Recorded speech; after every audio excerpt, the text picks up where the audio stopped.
Hier ist die neue Folge der Ökonomie-Videos.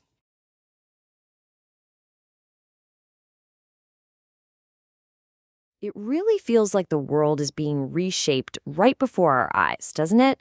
Like there are these massive, powerful forces pulling society in all these different directions at once. It can feel, well, pretty overwhelming.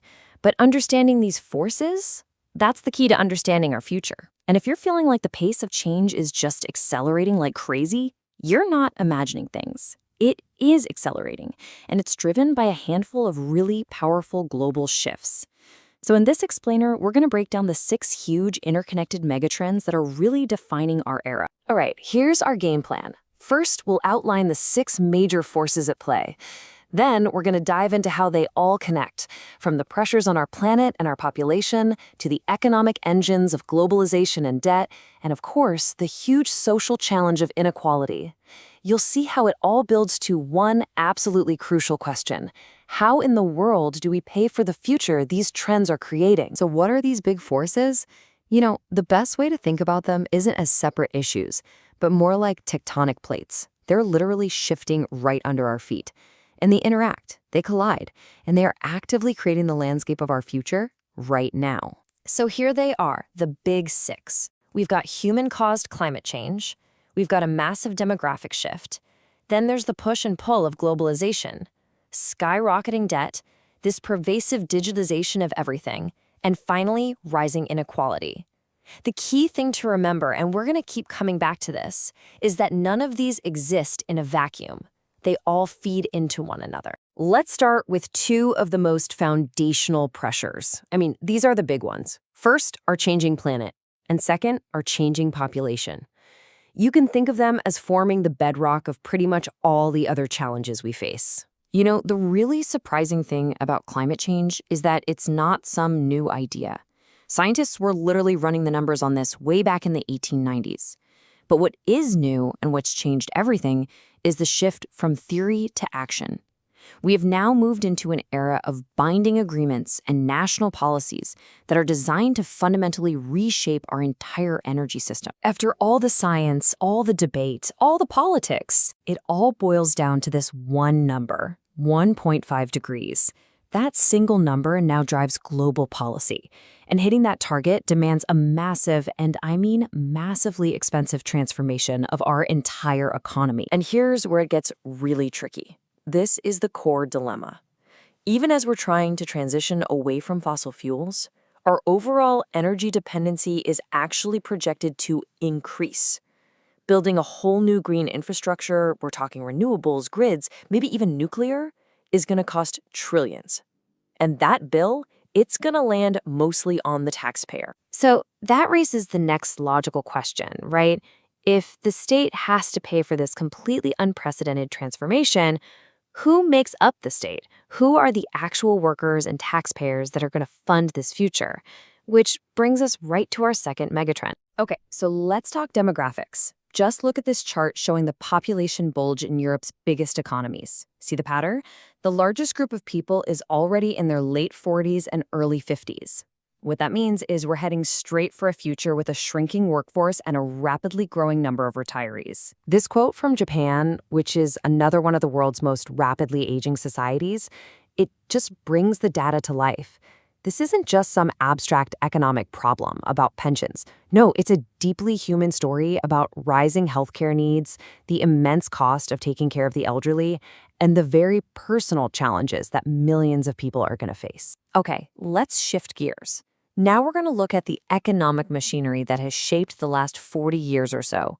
These next 3 trends, globalization, digitization, and debt, they were the engines that powered our modern world. But as we're finding out, they also produce some really serious and unintended consequences. If you want to see the sheer power of globalization over the last few decades, you only need one story: China. Integrating China into the world economy unleashed just unbelievable growth. It completely shifted the global balance of power. But it also created these deep dependencies, and the risks of that became crystal clear during the pandemic, which is why you now hear all this new talk about de-globalization. And running parallel to globalization has been this incredible technological revolution. We're now in what they call the fourth great industrial shift, digitization.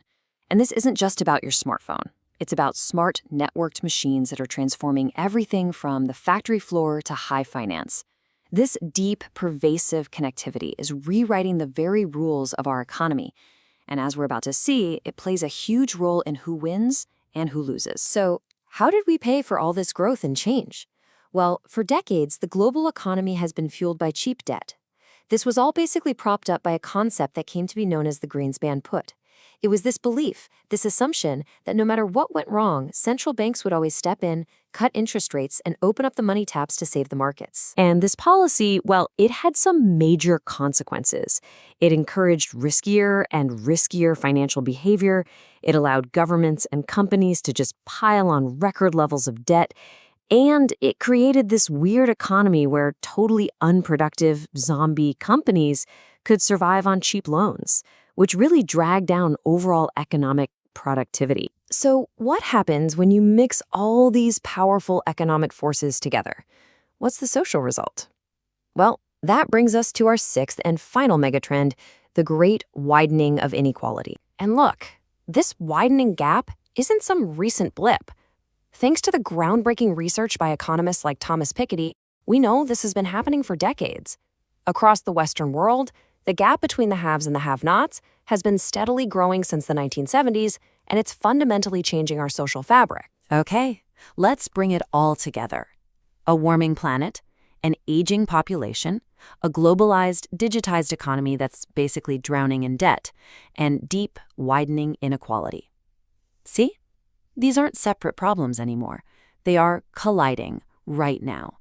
And that collision creates the single central question of our time. And here it is. This is the multi-trillion-dollar question.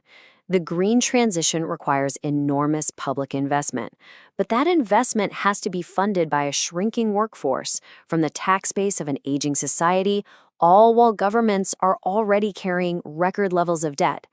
How does that work? Here's the conflict in a nutshell. On one side, you have this unprecedented need for investment. Trillions for climate change, trillions for pensions and healthcare, trillions to invest in the tech of the future. But on the other side, we have severely limited resources, constrained by demographics, and of course, all the debts from the past. Ultimately, the question isn't really how we pay for all this. The real question is who pays for it. Is the burden going to fall on the old or the young, on taxpayers or on corporations? Somebody has to bear the cost. In figuring out who, well, that's shaping up to be the defining political struggle of our time. But these six trends, they aren't destiny. They are powerful currents, absolutely. And they are setting the stage for our future. They're creating immense challenges, for sure, but also new opportunities. They are the setting of our collective story. The only question left is the one right there on your screen. What role will we play?